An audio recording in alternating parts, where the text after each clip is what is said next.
해년마다 연합 부흥성회를 하게 되는데 2009년도에는 김은호 목사님을 모시고 태백시 연합 부흥성회를 열게 되었습니다. 연합 부흥성회를 통해서 하나님의 큰 영광이 드러나고 태백시의 큰 부흥의 역사가 일어날 것을 믿습니다. 감사합니다.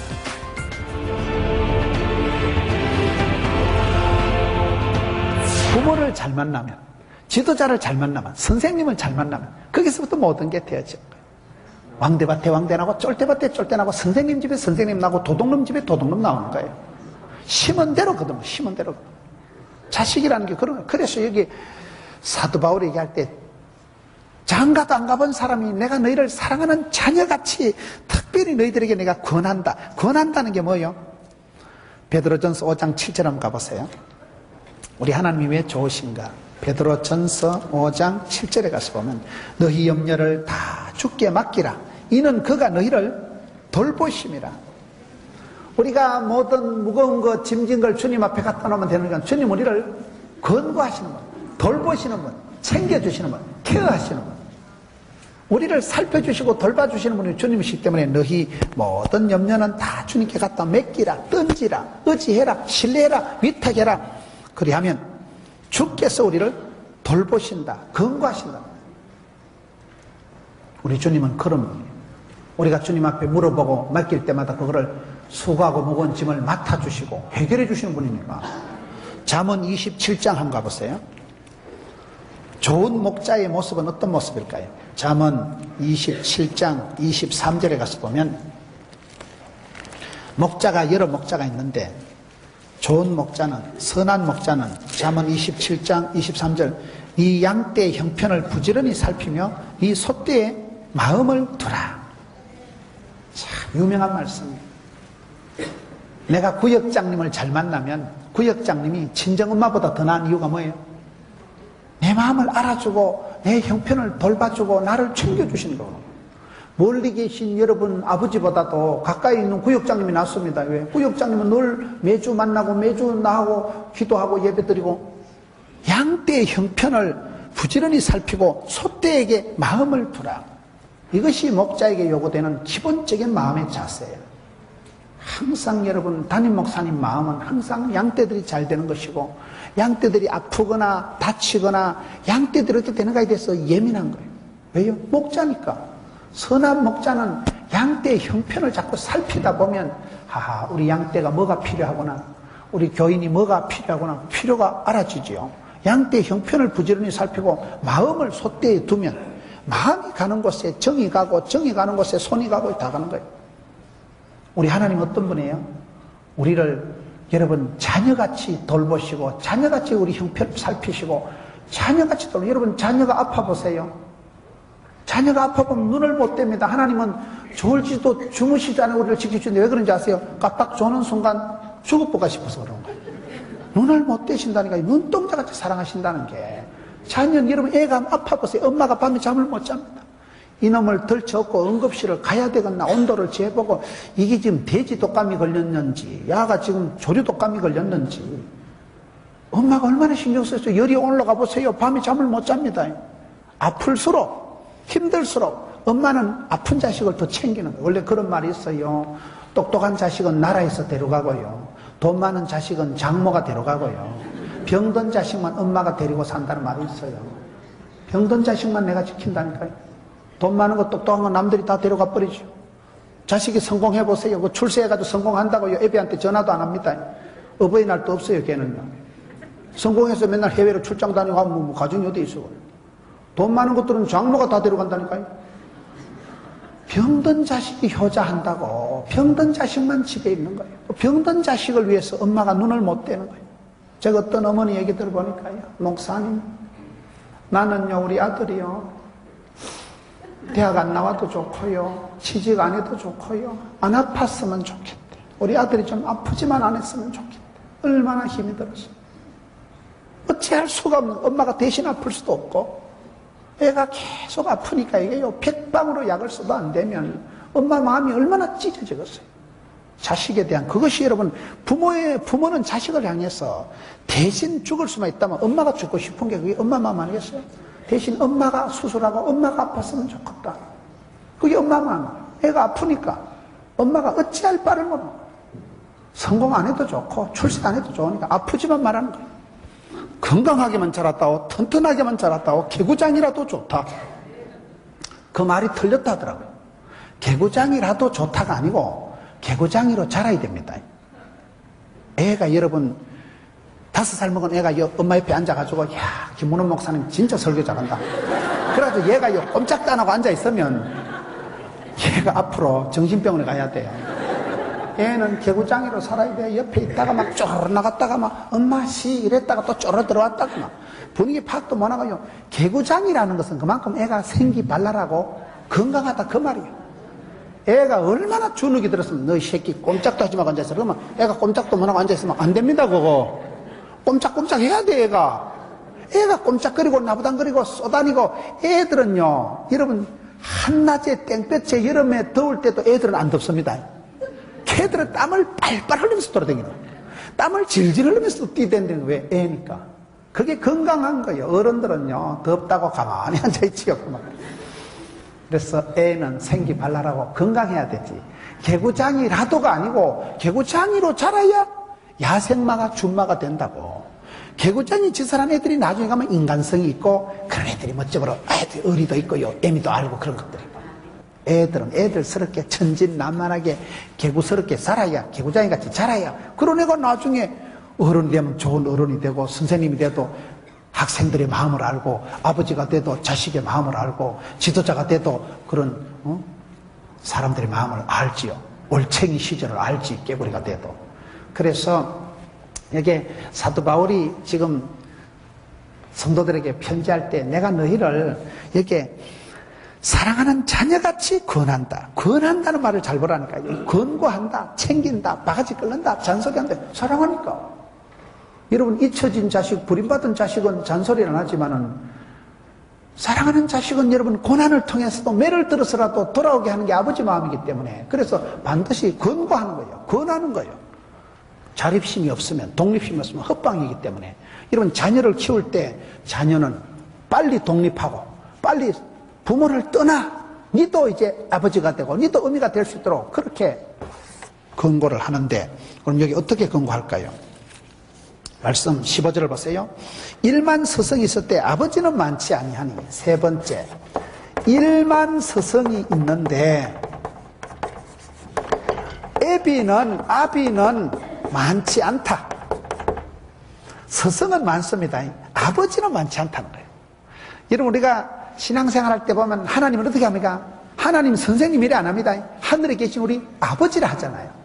서성은 많다니까요. 서성은요 이 시대에 일리는 있는데 진리는 아닌 게 많고 이 시대에 많은 선생은 지도자는 있는데 2단 3단들이 많고 정보의 홍수 속에서 정작 홍수 속에 마실 물이 없듯이 정작 정보의 홍수 속에서 엄청 사람들이 혼란한 거예요. 많은 뉴스를 접하면서 많은 소식을 들으면서 사람들이 엄청 헷갈립니다. 때로는 뉴스를 안 보는 게 나아 안 보는 게 뉴스를 볼수록 새로운 소식이 아니고 혼란이 가중되는 거예요. 판단이 흐려지는 거예요. 헷갈리는 거예요. 지금은 그런 시대예요. 선생님은 많은데 진정한 사부님은 없는 거예요. 선생님하고 아버지하고는 좀 다르다는 얘기를 하는 거예요. 서성은 1만 명의 서성이 있지만은 그것이 나하고 무슨 관계가 있어요? 아버지는 뭐예요? 피를 나누면 피를. 나는 아버지의 분신이에요. 아들은 아버지 그림자를 보고 자라니까. 하나님을 우리가 설명할 때 하나님 선생님이라 안 하고 하나님 아버지라고 하는 이유가 그 말을 지금 얘기하는 거예요. 부권을 회복하고 아버지 자리를 찾아가고 그게 여러분 신앙생활 잘하는 거예요. 하늘에 계신 아버지 그럴 때 여러분 우리가 교회 와서 아버지 이라면 기도가 끝난 거예요. 아버지 그럼 하나님이 그래 왔냐? 밥은 먹고 사냐? 다 알아요. 아버지는요 아들 얼굴만 봐도 아들 목소리만 들어도 저기 뭐 때문에 왔는가 덴번에 알아. 덴번에 아버지니까 저기 또 돈이 필요해가지고 와가지고 그 아버지의 빨리 얘기해라. 언론만 얘기해라. 30만 원만 주세요. 그러잖아. 아버지 앞에 아들은요 말이 필요 없는 거야. 가면 알아. 내 모든 것을 아시는 분이 아버지니까. 여러분 우리가 신앙생활 할 때 성경을 볼 때 오늘 성경의 가르침이 서성은 많다. 1만 명의 서성이 있지만은 나하고는 관계가 없는 거예요. 아버지는 왜 관계가 있어요? 나의 하나님께서 나의 체질을 아시고 나의 가는 길을 아시고 왜? 아버지의 피를 타고난 게 내니까.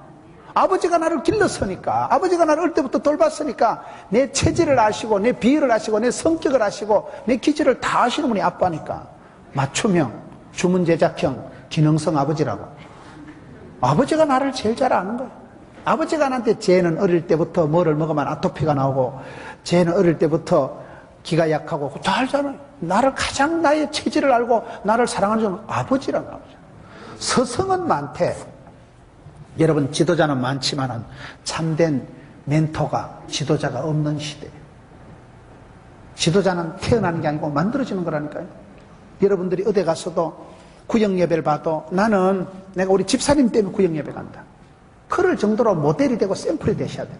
지도자가 되세요. 리더가 되세요. 리더십을 발휘하세요. 리더십을 갖기 전에 멤버십을 가져라. 리더십을 갖기 전에 파트너십을 가져라. 리더십을 갖기 전에 팔로우십을 가져라. 그런 말이 있어요. 내가 좋은 선생님이 되기 전에요, 좋은 학생이 좋은 선생님이 됩니다. 환자는 의사 선생님 말씀 잘 들어야 병이 빨리 낫고요, 교인은 목사님 말씀을 잘 들어야 좋은 성도가 되는 거예요. 여기에 서성은 1만 서성이 있을 때 아버지는 많지 아니하다. 목자는 많지만 선한 목자는 적고, 다 자기가 최고라고 하지만 2단 3단 같은 것들이 많고, 여러분, 짝퉁 지도자가 많기 때문에 우리가 이 시대에 많은 정보를 듣고 많은 지도자를 만나지만은 그 지도자 중에 우리 하나님 우리에게 오실 때 어떻게 오셔요? 1만 서성이 아니라 아버지같이 오신다. 아버지같이. 서성은 많지만은 아비는 적다. 아버지는 한 분밖에 없잖아요. 왜 주기도문을 시작할 때 하늘에 계신 우리 아버지라 해요? 하늘에 계신 우리 아버지요. 왜 그렇게 합니까? 하늘에 계시다는 건 이 땅에 계신 아버지하고는 차원이 다르다. 거룩하시고 영광스러우시고 우주적이고 초월적이고 전능하신 하나님. 이 땅의 아버지는 아들이 군대 가면 못 따라가잖아요. 이 땅의 아버지하고 전화하면 불통도 되지만 하늘에 계신 아버지는 걸면 걸립니다. 헤븐폰이라고 있어요. 핸드폰은 불통이 되지만 헤븐폰은 하늘나라 전화는 걸면 걸리는 거예요. 성도가 기도할 때 하나님 우리의 기도를 들으시고 받으시고 작은 아이의 신음소리도 들으시는 하나님. 여러분, 아빠는 다르다니까. 아빠는요, 우리가 여러분 지도자는 많고 선생님은 많지만 나의 하나님, 나의 아버지는 다르다니까요. 이 땅의 아버지는 옷 판다고 이 땅의 아버지에 대한 추억이 안 좋은 사람도 많습니다. 하늘에 계신 우리 아버지 이거 바꾸잖아. 하늘에 계신 우리 이모나 이걸로 좀 바꾸잖아. 자기는 아버지한테 늘 두드려 맞고 자라고 아버지는 깡패 같기 때문에 자기는 아버지만 생각하면 아찔하다는 거예요. 자기는 아버지 같이 안 되고 싶다는 거예요. 그런 사람한테는 이 기도가 거시기한 것 같지만 그래도요, 아버지 자리를 찾아야 돼. 아버지 자리를. 하늘에 계신 우리라는 건 뭐예요? 우리 내 기도도 들어주시면 네 기도도 들어주시는 이 우리라는 건 울타리가 되고 울이 된다, 그 말이. 우리라는 말이 두 가지 뜻인데 니캉 내캉을 우리라 하고, 그 다음에 울타리, 돼지우리, 소우리 할 때 그걸 우리라고 하는 거예요. 우리라는 말이 얼마나 좋은 말이라고 해요.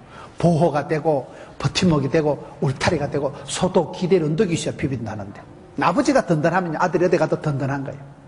아들은 아버지 그림자를 보고 자라가는 거예요. 하늘에 계신 위대하시고 전능하시고 초월적이고 우주적인 그분이 우리 아빠라는, 우리 아빠. 아빠, 아버지라는 말 들어보셨어요? 아빠라는 게 뭐예요? 애기들이 말을 배울 때 아빠, 그걸 아빠라는 거예요. 어린 아들이 여러분 아빠 이러면 아버지 넘어갑니다. 어린 아들이 아빠한테 전화해가지고 엄마가 전화 바꿔주고 아빠 오실 때 까짜 사와. 그러면 사오겠어 안 사오겠어요? 피를 뽑아서라도 사와. 사랑하는 아들이 아빠, 애가 막 말을 배워가지고 아빠 하면 아버지 희떡 넘어갑니다. 얼마나 귀엽겠어요. 눈에 넣어도 안 아픈 자식인데요. 그래서 하늘에 계신 위대하시고 전능하신 그분이 우리 아빠가 되신다는 거예요. 가까이 하긴 너무 먼 당신이 아니고 그분이 우리 아빠가 되신다. 내 모든 것이 돼요. 아들이 아빠한테 얘기하면 아빠가 다 들어주시지. 어떤 애비가 아들하고 어린 아들하고 팔씨름 하는데 이기는 아빠 봤어요? 쫓겨난 아들하고 팔씨름하는 애비가 이 새끼가 한 주먹도 안 되는 자식이 해가닥 끄어가지고 팔이 부러질 정도로 잡아제키는 애버지 봤어요? 거의 집니다. 아이가 아따 우리 아들 힘세졌다. 지주지. 어린 딸하고 엄마가 숨바꼭질 하는데 엘리베이터 타고 5층까지 올라가서 찾아봐라 그런 엄마 봤어요? 아가 울어버리 그러면. 한쪽 다리 다 보여주고, 아가야, 엄마 잡아봐라. 아기 와서 각자, 에이씨, 잡혔다.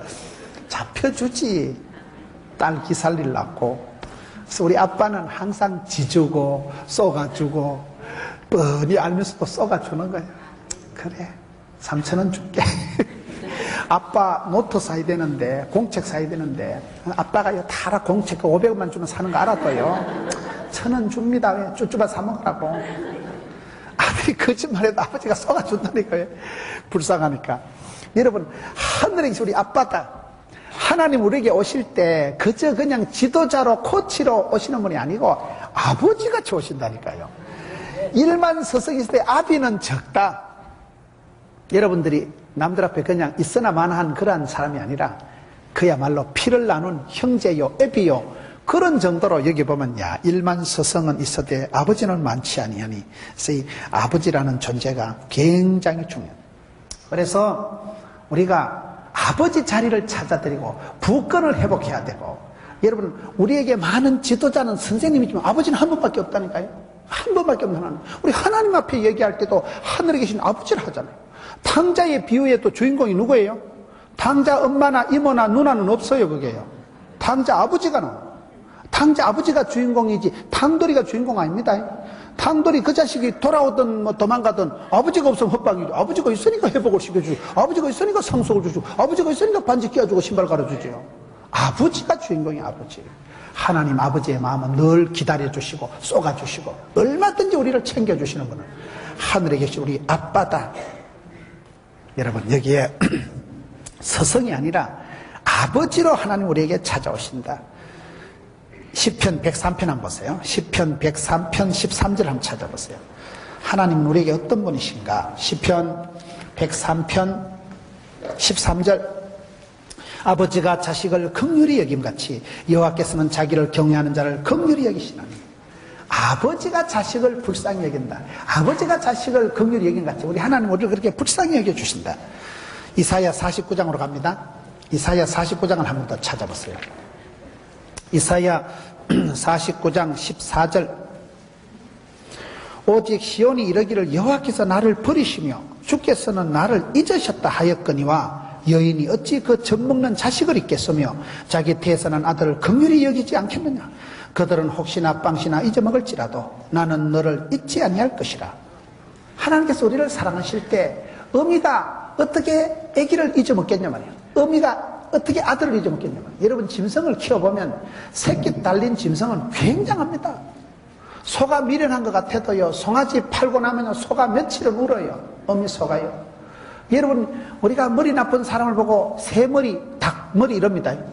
닭이 얼마나 머리가 나쁜지 아세요? 닭이요 주인이 쫓아도요 한 3m쯤 도망가다 자기가 왜 도망가는지 생각을 못합니다. IQ가 낮아가지고 닭이 덩치는 건데 머리가 요따만하잖아요. 그렇게 닭이 IQ가 낮아요. 그래가지고 머리 나쁜 여자를 보고 새머리다 이런 말을 해요. 그래 닭이 머리가 나쁘지만은 주인이 쫓으면 도망가다 3m 가다 돌아와가지고 또 지기작대기 두드리 맞고 빗자루 멍당이 꼬무신에 두드리 맞는 게 닭머리지만은 닭이 새끼 달린 암탉은 독소리 수준입니다. 새끼 달린 암탉 건드리면 죽어요. 누나를 뽀방글도 덤빕니다. 왜? 새끼를 보호하려고 할 때 엄마는 어미 소는 어미 짐승은 거의 맹수 수준이라니까요. 왜? 새끼를 보호하기 위해서는 자기가 죽더라도 덤비는 거예요. 그래서 암탉이 병아리 달린 암탉은요 굉장히 무섭습니다. 사람 눈을 뽑아먹을 듯이 덤빈다는 거예요. 자기 몸을 던져서 새끼를 보호하는 게 어미의 본능이기 때문에 어미가 젖먹는 자식을 잊어먹을지라도 우리 하나님 우리를 기억하신다. 하나님 우리를 돌보신다. 긍휼히 여기시고 불쌍히 여기신다. 우리 하나님은 여러분 우리가 신앙생활 잘한다는 것은 하나님을 잘 이해해야 돼요. 하나님은 누구신가? 이사야 40장 한번 가보세요. 저는 제가 많이 피곤하고 힘들 때 한 번은 이사야 40장을 보는데 이사야 40장 27절 야곱아 어찌하여 네가 말하며 이스라엘아 어찌하여 이러기를 여호와께서 내 길은 여호와께 숨겨졌으며 내 송사는 하나님께서 벗어난다느냐. 옛날 성경에 보면 하나님은 어떻게 네 원통함을 모르고 하나님은 네 기도를 안 들어주신다고 그렇게 생각하냐. 28절에 너는 모르느냐 알지 못하느냐 듣지 못하느냐. 우리 하나님은 어떤 영원하신 하나님 임시적이고 찰나적이고 순간적이고 그런 하나님이 아니고 영원하신 하나님, 변함없는 하나님은 땅끝까지 창조하시고 한 개도 피곤하지 않는 하나님, 곤비지 않고 명철이 지혜가 한이 없으신 하나님, 피곤한 자에겐 능력을 주시고 무능한 자에겐 힘을 더하시고 소년이라도 피곤하고 장정이라도 쓰러지고 자빠지되 하나님을 바라보는 사람 우러를 앙자 발을 망자 새 힘을 얻으리니 더욱 술이 날개치가 올라갈 것이요. 우리 하나님 어떤 분이에요? 우리의 기도를 못 들으시고 우리의 원통함을 못 알아차리는 분이 아니고 하나님 우리를 아시되 우리의 체질도 아시고 우리의 약함을 아시고 무능한 자에겐 힘을 주시고 미련한 자에겐 지혜를 주시고 우리 아버지는 그런 분이에요. 우리 아버지는 이 땅에 계신 육신의 아버지는 돌아가시기도 하고 육신의 아버지는 이제는 더 이상 만나 배울 수도 없는 하나님, 하나님은 영원하신 하나님이라니까요. 명철이 지혜가 한이 없으신 하나님. 이 땅의 아버지는 오판에서 부도도 나고 이 땅의 아버지는 오판에서 정권 투자했다 홀라당 날아갈 수도 있지만은 이 땅의 아버지는 처자식 고생시킬 수도 있지만 하늘에 우리 아버지는 명철이 지혜가 한이 없으시나 그런 아버지를 우리가 하나님으로 믿고 우리는 그분의 사랑받는 자녀이기 때문에 신앙생활은 여러분 아버지를 잘 찾고 아버지를 잘 만나는 것인데 여기 보세요. 4장 15절 그리스도 예수 안에서 내가 복음으로서 너희를 낳았다. 이게 굉장한 말씀입니다. 여기 보면 네 번째 15절 하반절에 보면 사도 바울이 뭐라고 합니까? 그리스도 예수 안에서 복음으로서 나았다. 안에서 그리스도 예수 안에서 그 다음에 복음으로 그 다음에 여섯 번째는 나았다. 사도 바울은 장가를 안 간 사람인데 사도 바울이 성도들을 얘기할 때 내가 너를 나았다는 거예요. 나았다는 거예요. 어떻게 해요? 그리스도 안에서가 중요하다는 게 바울의 신학에 있어서 중요한 거는 엔 크리스토스 어찌 뭐라 했어요? 붙어 있으면 포도나무 가지는 저절로 자라고 그래서 안에 있으면 되는 안에 있어야 안에 밖에 나가면 안 돼요. 떨어지면 죽어요. 물을 떠난 고기가 살 수 없듯이 포도나무 가지가 줄기서 떨어지면 말라 죽지요. 안에 있어야 돼. 안에 있어야 돼. 아무리 싱싱한 나무가지도 꺾어가지고 땡볕에 온열에 한나절만 남겨도 보세요. 바짝 꼬실해져서 저녁에 불 붙이면 싹둑 꼬지지 꼬시시하고 차버려. 한 방에 사라져. 안에 붙어있을 때 살아있고 붙어있을 때 잎이 나고 열매가 맺죠. 안에서 우리는 주 안에서 항상 엔 크리스토스 그리스도 안에 붙어있는 게 신앙의 중요한 거예요. 포도나무 가지의 비밀은 붙어있으면 되는 거예요. 복음으로써 내가 너를 낳았다. 낳을 때 이게요. 복음으로써 낳았다. 복음으로써 낳는 게 뭐예요? 순수 복음, 오직 예수, 절대 기도, 오직 말씀, 오직 은혜로 우리가 신앙생활 할 때 순수한 신앙이 중요한 게 순수 복음이 중요한 게 여러분 내가 너를 전도했다. 내가 너를 복음으로 낳았다는 것은 내가 너를 전도해서 하나님의 자녀를 만들었다 그 말이거든요. 원래 우리는 진노의 자식인데 예수를 믿으면 소속이 신분이 달라진다 그 말이에요. 그리스도 때문에 예수님 안에서 누구든지 그리스도 안에 있으면 새로운 피조물이 되기 때문에 소속 신분 다른데 복음으로서 나야 된다. 복음으로서 내가 뭐 빵 사줘가지고 꼬셔가지고 인간적으로 친해가지고 낳는 거는 다 뒤탈이나 하나님은 전도에 미련한 것으로 우리를 구원해 주시는데 믿거나 말거나 때를 얻든지 못 얻든지 복음을 전파하면 하나님 말씀은 살아운동력이기 때문에 이상해요. 사람이요. 여러분 친구를 만나서 얘기할 때도요 소금으로 고르게 함같이 하나님의 말씀으로 충고하는 게 제일 낫습니다. 충고해보세요. 바가지 끌고 잔소리 해보세요. 안 좋아합니까? 별로. 자존심 상하는 거예요. 네가 뭔데 나한테 잔소리하는 거예요. 그런데요 성경 말씀을 딱 던져주면요 그것은 별로 안 좋아도 집에 가서 생각나.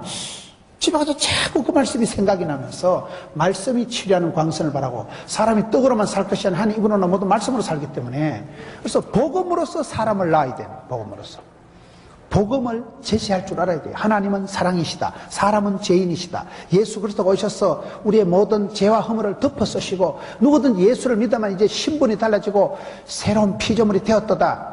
성경 말씀 신구약을요 5분 만에 30분 만에 프리젠테이션 할 수가 있어야 돼요. 복음을 제시할 수 있어야 됩니다. 여러분 복음에 대해서 정통하셔야 되고 복음에 대해서 복음으로서 낳는 게 이게 순산이고 이게 뒤탈이 안 나는 거고 이게 제일 좋은 방법이에요. 복음으로 친구되고 복음으로 말씀으로 친해지고 은혜로 우리가 하나 돼야 되지 다른 건 오래 안 가더라고요. 돈 때문에 만난 친구는 사라지고요. 인간 정 때문에 사는 친구는 인정사정 따라가다 보면 맨날 상처받고 삐끼고 깝치고 이래 되더라고요.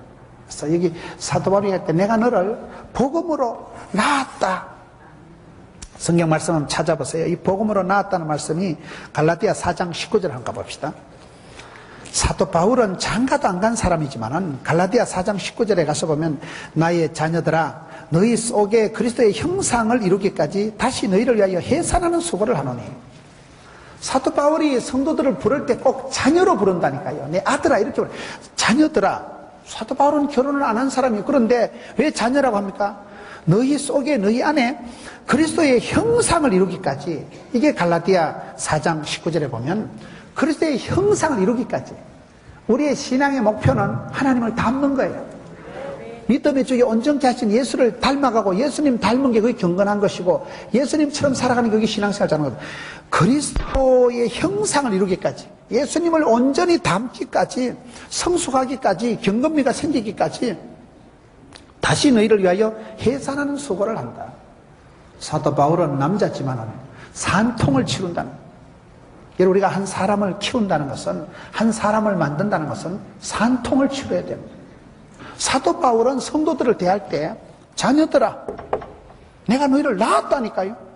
남자가 여러분 한 아이를 낳을 만큼 10달을 품고 다 이우나 고우나 품고 그거를 애가 여러분 철이 없을 때 얼마나 해산의 수고를 하고 애를 키운다니 얼마나 힘들겠어요. 여러분, 엄마가 애를 키울 때 이 자식이 한 달이 됐는데 영어도 못하고 그런 엄마 봤어요? 엄마가 애를 키울 때 이 자식이 일주일이 됐는데 뛰어다니지도 못하고 그런 엄마가 없어요. 엎어지고 자빠지고 똥 싸고 오줌 싸고 해도요 그걸 다 안아주고 품어주고 산통을 치르고 애가 성장하기까지는 평생을 돌봐주는 평생 밥 먹여주고 입혀주고 씻어주고 병원 데리고 다니고 평생을 챙겨주는 그거의 해산의 수고라고 합니다. 우리 하나님 우리를 그렇게 만드신 사도 바울이 지금 성도들을 얘기할 때 자녀들아 내가 그리스도의 형상이 이루기까지 너희들이 온전해지고 성숙해지기까지 내가 너희를 낳았다. 해산의 수고를 치렀다고 하는데요. 오늘 우리의 만남이 너무나 인스턴트한, 우리의 만남이 너무 스치고 지나가는 말. 실패하는 사람의 특징은요, 친구 관계가 소홀하다는 거예요. 만남의 인연을 소중히 못 여기고 다 떠내기같이 지나가는 사람 같이 하니까 맨날 군중 속의 고독이요, 지 혼자만 왕따 당하고 내 편도 없고 친구도 없고 애비도 없고 그렇게 된다는 거예요. 여러분, 성공하는 사람은 만남의 순간을 소중히 여기고 친구 관계가 관계 지수가 높아서 하나님이 우연이라도 복을 주시고 하나님은 만남을 통해서 축복해 주시지. 그래서 여러분 만남을 가질 때 한 사람을 알아간다고 할 땐 그 사람을 산통을 치룰 만큼 사랑하라는 거예요. 여러분, 참 우리가 사람을 사귀어보면 저는 목회자인데도요, 우리 교인들이 그렇게 많은데도 참 알 수 없는 게 사람이야. 똑같이 설교를 해도요, 어쩌면 그렇게 오해를 하고 어쩌면 그렇게 이해를 하는지. 천차만별이야, 천차만별. 지 마음대로 받아들이는 게 그게 설교도만요. 그래서 자기가 부끄러움이 있고 자상이 꾸겨져 있고 소위 내적으로 문제가 있는 사람은요, 멘탈이 문제가 있는 사람은 그거를 곡해를 해요. 목사님, 왜 저를 자꾸 치십니까? 나는 친 적 없다니까. 지가 맞았지. 내 마음 짚고 남 얘기한다고 내 마음이 일그러지고 내 마음이 상처가 많은 사람은요, 꼭 곡해를 해요. 꼭 오해를 하는 거예요. 꼭 사람이 이상하게 빽딱하게 받아들여요. 그게 문제예요. 그게 문제예요. 건강한 사람은 수용성이 있는 거예요. 건강한 사람은 뭘 먹어도 소화를 하잖아요. 내가 여러분 장염이 있고 내가 과민성 소화장애가 있을 때는요, 물을 바꿔 먹어도 설사해 버립니다. 그게 여러분 내 장이 문제가 있어. 내가 소화 기능이 떨어졌을 때 그때 문제가 생기고 배탈이 나듯이 영적으로도 정신적으로도 똑같습니다. 내가 사랑이 은혜가 충만하고 내 속에 부끄러움이 쪽팔림이 없고 여러분 내가 사랑하는 자식이라면 뭐든지 하지요. 그래서 여기에 사도 바울은 사람을 키울 때 그냥 키운 게 아니고 내가 너를 낳았다. 빌레몬서 한번 찾아보세요. 성경 빌레몬서 1장. 빌레몬서는 구약에 있을까요? 신약에 있을까요? 신약에 있어도 이거 보통 못 찾아. 그러니까 그냥 제가 가르쳐 드릴 테니까 351페이지를 찾아보세요. 빌레몬서 찾으면 헷갈려 사람들이. 351페이지에 빌레몬서가 있는데요. 빌레몬서에 가서 보면 사도 바울이 어떻게 사람을 얘기하는가 하면 빌레몬서 1장 10절에 갇힌 중에서 낳은 아들 오네시모를 위하여 네게 간구하노라. 사도 바울이 감옥에 갇혀있는 주제에, 여러분 감옥에 투옥되어 있는데 얼마나 힘들겠어요. 얼마나 불편하겠어요. 그런데 감옥에 갇힌 그런 열악한 환경 속에서도 내가 오네시모를 낳았다는 거예요. 감옥에서 사람을 낳았다는 거예요. 남자가. 그만큼 사도 바울은요, 어디 가든지 사람을 키우고 인재를 양육하고 제자를 만들고 하는데 환경, 배경, 분위기, 조건 아무 상황이 상관없는 거예요. 배경이 아무 상관이 없는 거예요. 조건에 상관없이 초월적인 삶을 살아가는 사람이 성도입니다. 사도 바울은 감옥에 갇힌 중에서도 그를 낳았다. 그래서 우리가 복음을 전할 때는 전도의 미리라는 것을 해요. 형편, 조건 따지지 말고 그냥 믿거나 말거나 선포를 하면 싹이 나고 열매가 맺습니다. 다시 고린도전서 4장으로 돌아가서 이제 마무리를 하겠습니다. 고린도전서 4장 15절 했지요. 16절. 그러므로 내가 너희를 권하노니 너희는 나를 본받는 자가 되라. 사도 바울이 여기 와서 7번째, 나를 본받으라. 우리가 사도 바울의 신앙을 보면요, 사도 바울은 항상 여기 보면 자기가 예수 만나고 난 뒤에 해방자요, 피팍자요, 그런 악질적인 사도 바울이 예수를 만나고 난 뒤에 다메섹 도상에서 예수를 만나고는 완전히 변화돼요.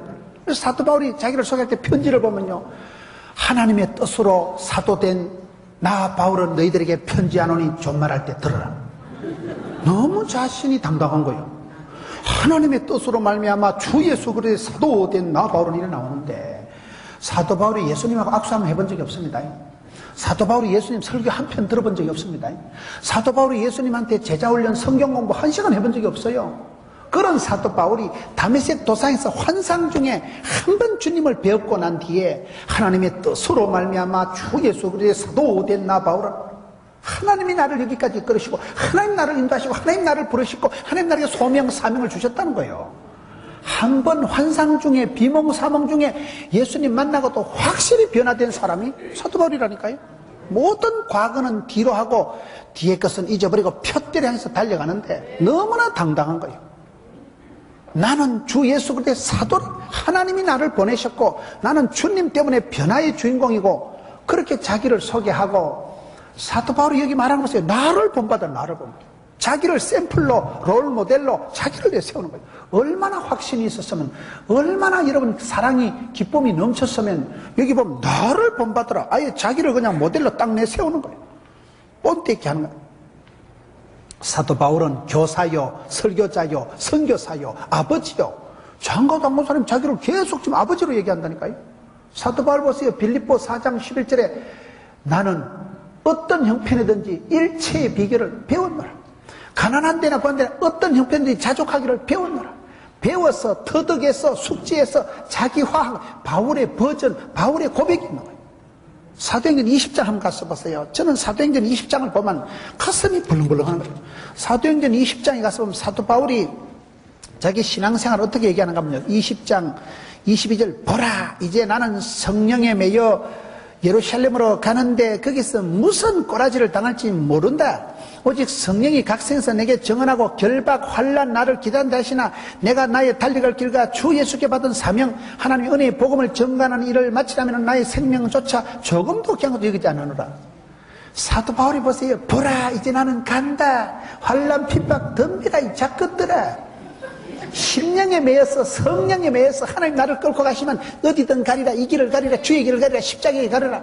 사도 바울의 길, 사도 바울의 사명, 사도 바울의 소속이 분명하다니까요. 여기 와가지고 나를 본받으라. 뭐 헷갈릴 거 없다. 나를 봐라.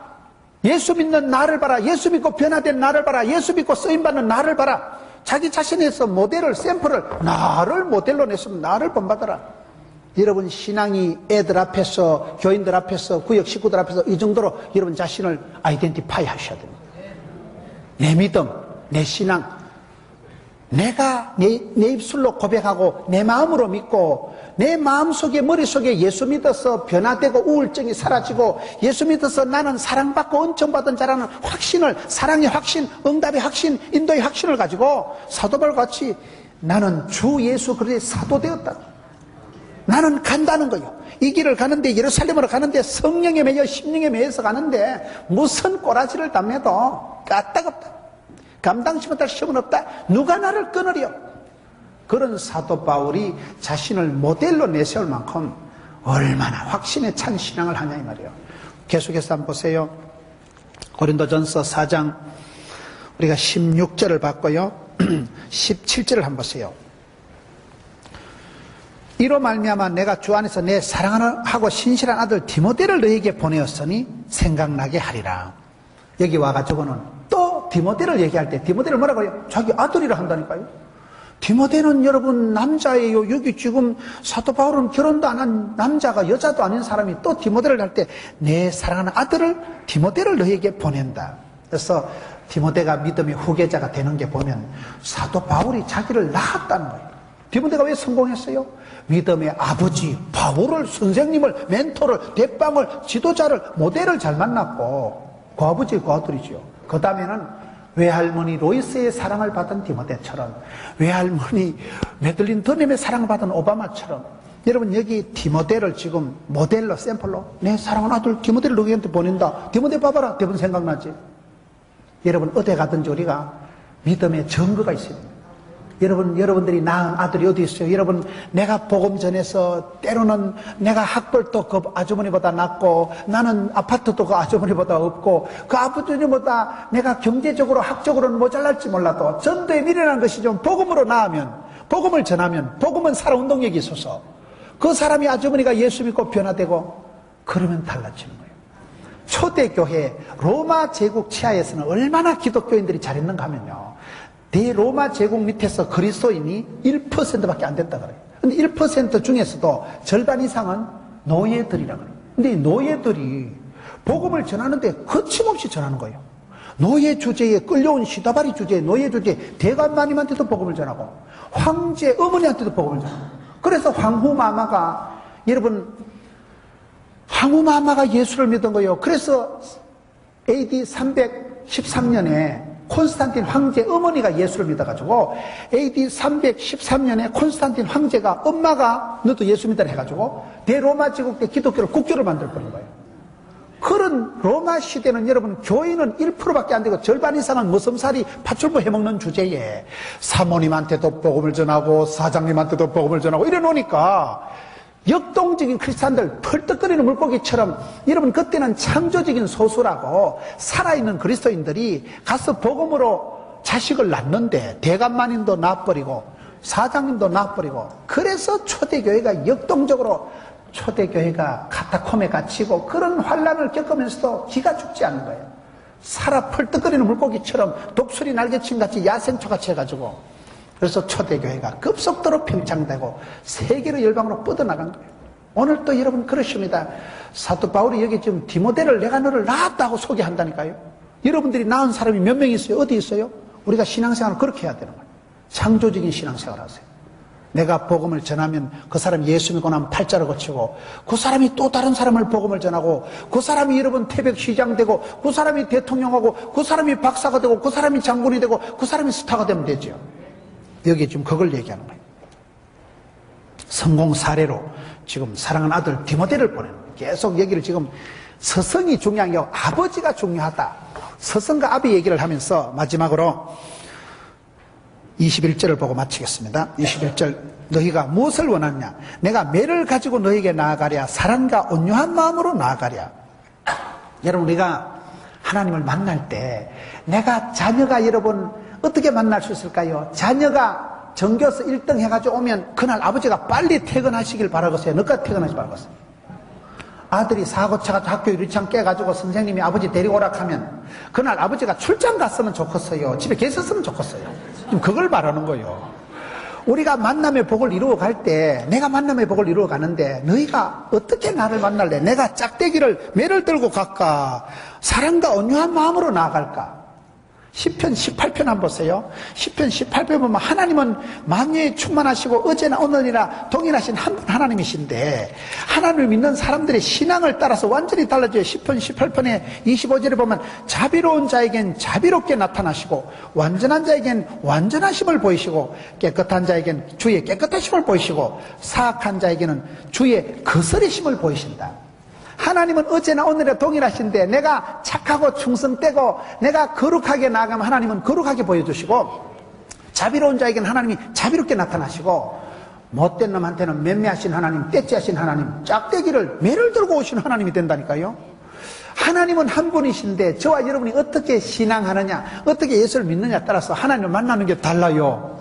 이게 아주 재밌는 말씀이에요. 그래서 저와 여러분이 만남의 복을 이루어 갈 때, 내가 착하고 충성되이 믿으면 잘하였도다 칭찬해 주시고 크고 많은 것으로 복을 주시는 그 아버지를 만나게 되는 것이고, 내가 거스리고 악하고 독하게 살아가면 하나님께서 매를 들고 오신다 이 말이에요.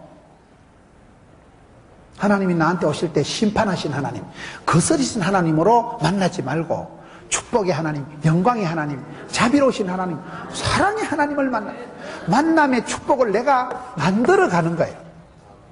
만나면 여러분 가만히 앉아있는데 떨어지는 게 아니에요. 하늘은 스스로 돕는 자를 돕고 입을 넓게 열 때 채워주시고, 사랑하는 자를 사랑해주시고, 찾는 자를 만나주시고, 두드린 자에게 열어주신 하나님이신데, 내가 어떻게 이 만남의 복을 이루어 갈 것이냐 할 때, 이게 마지막으로 만남의 축복을 완성시켜 가는 것은 나의 믿음, 나의 사랑, 나의 고백, 나의 노래, 내가 하나님을 만날 때 매를 들고 오시는 하나님을 만날래? 아니면 여러분 사랑의 온유의 하나님만. 온유라는 뜻이 뭔지 아세요? 야생마가 준마가 된 상태를 온유하다. 길길이 뛰고 꼬피 불린 강아지처럼 그런 꼬피 불린 강아지 같은 그런 게 인자 만나서 적토마가 되고 천리마가 되고 준마가 돼가지고 또각 걸어갈 때 우와 멋져버려. 야생마가 준마가 된다니까요. 온유하다는 단어 뜻은 그 속에 엄청난 에너지가 있는데 한없이 보드랍게, 한없이 오만하게 준수하게 나타나는 그런 상태를 온유하다고 하는 거예요. 우리가 예수를 믿으면 성령 충만함을 받고, 성령의 기름 부음 받으면 성령의 열매가 나타나면 사랑과 희락과 온유와 이렇게 되는 거예요. 속에서부터 샘솟던 기쁨이 솟아나고 희락이, 평강이 여러분 얼굴에 솟아서 넘칠 때 그 사람은 어디 가도 인간관계가 원만한 사람, EQ가 높은 사람의 특징이 그렇다거든요. 여러분 인간관계가 좋은 사람이 장사도 잘하고 모든 건 관계입니다. 모든 건 관계가 좋은 사람은 친구가 많고, 관계가 좋은 사람은 사업도 잘하고 고객 관리가 잘 돼야 되지. 싸우기만 하고 부탁하면 싸우고 그런 사람은요 장사도 못해요. 결혼생활도 안 돼요. 그 만남의 축복을 누릴 때 EQ가, 감성지수가 높은 사람의 특징이 성령의 9가지 열매하고 똑같다는 거예요. 사랑과 희락과 화평과 온유와, 마음이 부드러운 사람이 온유한 자가 땅을 차지하죠. 희락, 마음이 어제머리 샘솟던 기쁨이 넘치는 사람은 어디 가도 기쁨이 되고 사람들을 기분 좋게 하고 화사하게 하고. 그래서 오늘 말씀은 이 세상에 우리 하나님은 스승으로 오시는 게 아니고 우리에게 아버지같이, 아비가 자녀를 긍휼히 같이 오시고, 그 아비가 어떻게 되냐 이 말이에요. 사도 바울은 남자지만 내가 너를 낳았다고 얘기하듯이 오늘 이 시대도 복음으로써 성도를 낳고 전도의 열매를 맺고, 여러분 그리고 내 자신이 그 축복을, 만남의 축복을 잘 감당할 수 있을 정도로 내 속 사람을 새롭게 하세요. 늘 내 자신을, 내가 나를 치유해야 됩니다. 우울증은 제가 봤을 때요 남이 도와주는 게 아니에요. 우울증이고 무기력이 있고 불안증이 있는 것은요 지가 고쳐야 돼. 지가 고쳐야 돼. 자생력을 갖춰야 돼. 자기 스스로 면역성을 갖춰야 돼. 왜요? 어떻게 합니까? 성경을 보면 하나님을 믿으면 하나님의 사랑의 높이와 깊이와 넓이를 알아갈수록, 아, 우리 하나님은 내 아버지가 되시는구나.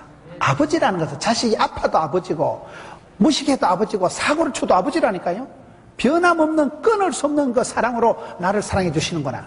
그 하나님의 사랑의 높이와 깊이와 넓이를 알아갈수록 나 자유 얻었네, 나 기쁨 얻었네. 그래서 내가 하나님을 알아가고 하나님은 나를 도우시는 자요, 내 편이시요, 내 아버지라는 걸 깨닫고 나면요, 이 하나님의 사랑을 깨닫고 나면 우울증이 사라집니다. 우울증이 틈이 생길 여지가 없는 거예요. 그래서 내가 성경을 알아가고 하나님을 알아갈수록, 내가 만남의 축복을 엮어갈수록 영적으로 하나님 아버지를 찾아가고 만나고 알아가고, 육신적으로 아버지를 내가 효도하고 존경하고 받들고, 나도 애비가 되고, 나도 결혼해서 좋은 친구를 만나고, 나도 이제는 자식을 낳듯이 그렇게 복음으로서 사람을 낳으면 그 인간관계 속에서 하나님 아버지의 사랑을 깨달아가는 거예요. 그런 사람은 어느 날 우울증이 호련히 사라지고, 어느 날 무기력함이 사라지고, 사랑하며 섬기며 살아가고 싶고, 그 사람 인간관계가 화사해지고 밝아지는 거예요. 저는 우울증도 어떻게 하면, 예수 믿으면, 설교 한 편 잘 들으면, 찬양 한 곡을 잘하면 거기서 우울증이 사라지고, 하나님의 사랑을 깨달으니까 나는 알았네, 나는 보았네, 나는 찾았네. 만남의 축복을 누려갈수록 내 속에서부터 하나님 나를 축복의 통로로 쓰시기 때문에, 그 사람은 시집을 가면 가문의 영광이요, 회사 들어가면 그 사람 때문에 여러분 재물이 되고 인재가 되고 재산이 되고, 그 사람 때문에 축복의 통로로 쓰시기 때문에 어디 가든지 존경받고 사랑받고 그런 사람이 될 수 있는 거예요. 하나님이 우리를 어떻게 사랑하시는가? 오늘 성경의 사도 바울은 성도들을 향해서 낳았다, 자녀들이다, 아버지가 자식을 긍휼히 같이 한다는 이 말씀을 통해서 이 시대의 영적인 자상, 영적인 아버지를 잘 만나고, 또 나도 이제는 아버지가 되세요. 여러분들이 어머니가 되시고 아버지가 되셔서 건강한 어머니, 훌륭한 아버지가 되셔서 여러분들 설화에도 많은 믿음의 족보가 이루어지는, 복의 근원을 이루어가는 여러분 되시기를 축원합니다.